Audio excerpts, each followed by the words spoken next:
There's so many people on their way to work, on their way to school. And it's costing me money, it's costing me time.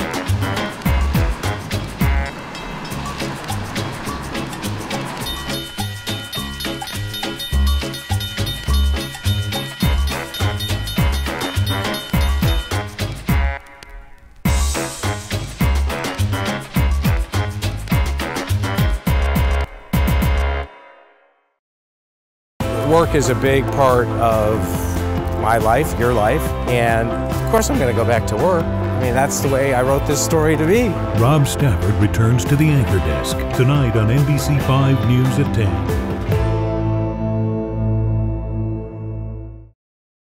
10. Freaky fast or just freaky? A Jimmy John's driver caught doing something disgusting. I'm Usher Qureshi, and this is The Rundown.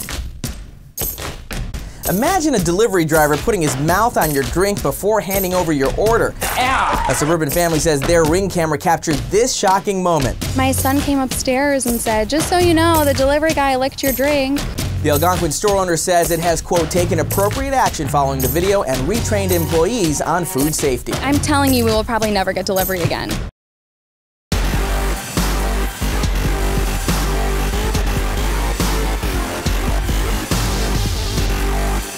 They denied. They didn't think that I would pursue it any further, but they were wrong. They gave out of their heart, and a mother didn't get a penny.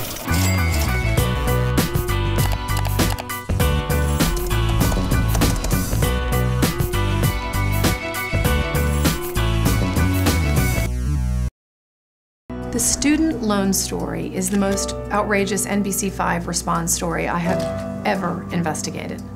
It is the story that kept me up at night.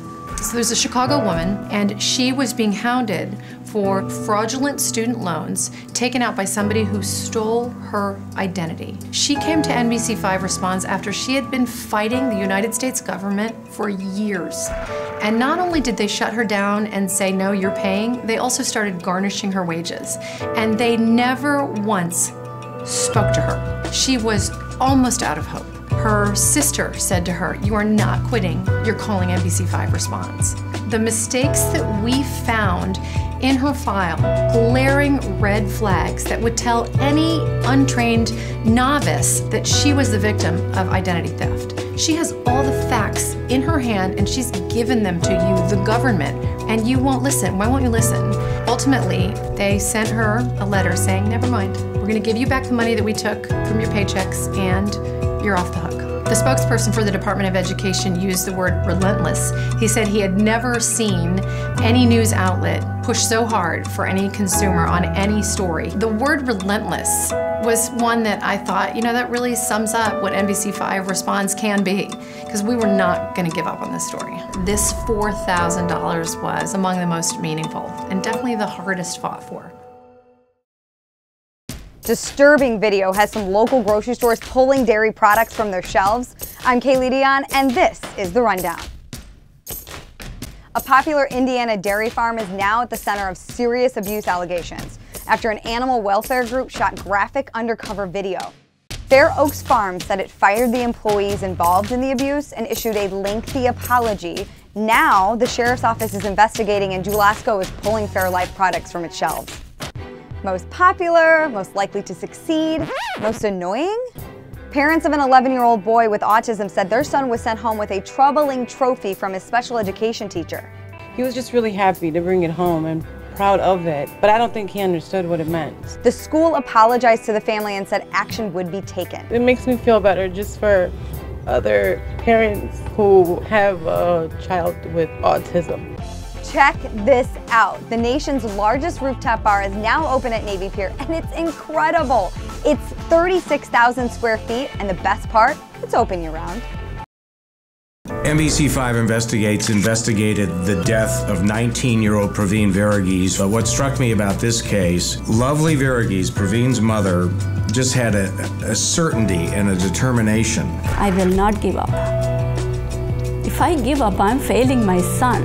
that convinced me that there was way more to this story than authorities were revealing to us. The more we dug into it, the more we found. And the more we found, the more questions we had. What surprised us the most is how much evidence there actually was that nobody knew about at the beginning of this case. All of a sudden we found out that a state trooper had pulled over to the side of the road and had dash cam video of this young man who had given Praveen Varughese a ride that night. On a story of this magnitude, nobody's going to give you all the answers up front.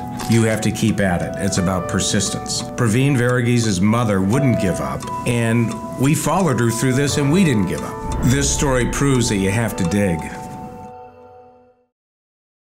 NBC5 Investigates was contacted by a woman whose father had a very unusual problem. His car had been stolen. The police couldn't find the car, but parking enforcement aides were finding the car on almost a daily basis, were ticketing the car, and then sending him the notices. He was being billed for his stolen car that the city of Chicago couldn't find. But then we found other ticket notices for a different location. We went to that location and found the car sitting right where it had been ticketed and basically left abandoned. We found a car that the city of Chicago and the Chicago Police Department couldn't find. This was a perfect example of how we get stories. This was a viewer who contacted us and said, please help me. I'm not getting any results from the city of Chicago. This was right up our alley. When we got involved, we did find their car. I'm shaking. Like, I never thought we'd get a result this fast. It was a great moment to watch them turn the key and drive away.